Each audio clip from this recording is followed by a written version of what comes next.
Junior ডাক্তারদের আন্দোলন কেবল আরজি করেই সীমাবদ্ধ নেই, তা ছড়িয়ে পড়েছে কলকাতার অন্য মেডিকেল কলেজগুলিতেও। এসএসকেএম হাসপাতালেও স্নাতক এবং স্নাতকোত্তর স্তরের চিকিৎসক পড়ুয়ারা কর্মবিরতিতে সামিল হয়েছেন। সিনিয়র চিকিৎসকদের দিয়ে জরুরি বিভাগে পরিষেবা কোনোভাবে চালু রাখা হয়েছে। তাদের সার্বিক সুরক্ষার ব্যবস্থা সুনিশ্চিত না হওয়া পর্যন্ত আন্দোলন চলবে বলে জানিয়েছেন কর্মবিরতিতে অংশগ্রহণকারী চিকিৎসকেরা।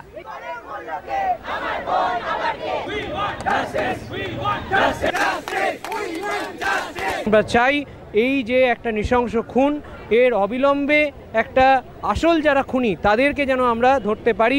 সিবিআই তদন্ত এক্ষুনি চাই, এক্ষুনি ডিম্যান্ড করছি, এটাই আমাদের মেন ডিম্যান্ড।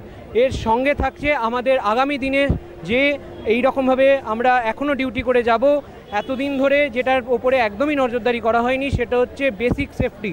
আমরা সব কিছু করতে তৈরি আছি, নাইট ডিউটি, নাইট জেগে সব কিছু করব, কিন্তু যদি সেফটি না দেওয়া হয়, যদি ডাক্তারদের ওপরে এইভাবে হামলা হয় এবং তাদের মৃত্যু হয় অন ডিউটি থাকাকালীন, এর থেকে ঘৃণ্য একটা জনজাতির পক্ষে, একটা হিউম্যানিটির ক্ষেত্রে আর কিছু হতে পারে না। তাই এর এগেনস্টে আমরা এখন সবাই দাঁড়িয়েছি এবং আমরা চাই যতক্ষণ না অবধি এর একটা সুশ্রুত সমাধান হোক, একদম যে খুনি, যারা খুনি, যে পুরো ব্যাপারটাতে জড়িত আছে তাদেরকে চিহ্নিত করা যায়, ততক্ষণ অবধি এই আন্দোলন চলবে। এদিকে কর্মবিরতির জেরে হাসপাতালে চিকিৎসা পরিষেবা প্রায় স্তব্ধ হতে বসেছে। চূড়ান্ত দুর্ভোগে পড়েছেন রোগী এবং তাদের আত্মীয় স্বজনেরা। বহু দূর থেকে এসেও ডাক্তার দেখাতে পারছেন না তারা। এটা জানতাম যে একটা যে ঘটনা ঘটেছে আরজি করে, সেটা খুবই দুর্ভাগ্যজনক, কিন্তু সব জায়গাতেই স্ট্রাইক চলছে ডাক্তারদের, কিন্তু আমরা এখানে এসে যে পরিষেবাটা পেয়েছি এটা আমাদের কাছে খুবই দারুণ ব্যাপার যে আমরা পরিষেবাটা পাচ্ছি এবং ডাক্তারদের এটাই ধর্ম, এবং সেই জন্য ডাক্তারদেরকে আমরা মন থেকে জানাচ্ছি অসংখ্য শুভেচ্ছা তাদের এই কর্তব্যটা ঠিকভাবে পালন করার জন্য।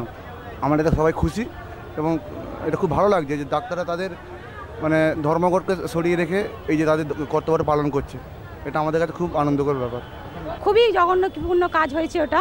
হ্যাঁ, ওনার জন্যে সবসময় সব দিকটা ঠিক আছে ওই দিকটা, কিন্তু এই দিকটা রুগীকে না দেখলে রুগী যদি মারা যায় সেটাও তো দেখতে হবে হাসপাতাল কর্তৃকে, তাদেরও তো একটা দায়িত্ব কর্তব্য আছে, ঠিক কি না? এই জন্যেই আরও হসপিটালকে খোলা রাখা হয়েছে। হ্যাঁ, আর ওই দিকে যেটা হয়েছে ওটা তো খুবই জঘন্য কাজ হয়েছে। আপনি পরিষেবা পাচ্ছেন? হ্যাঁ, পাচ্ছি।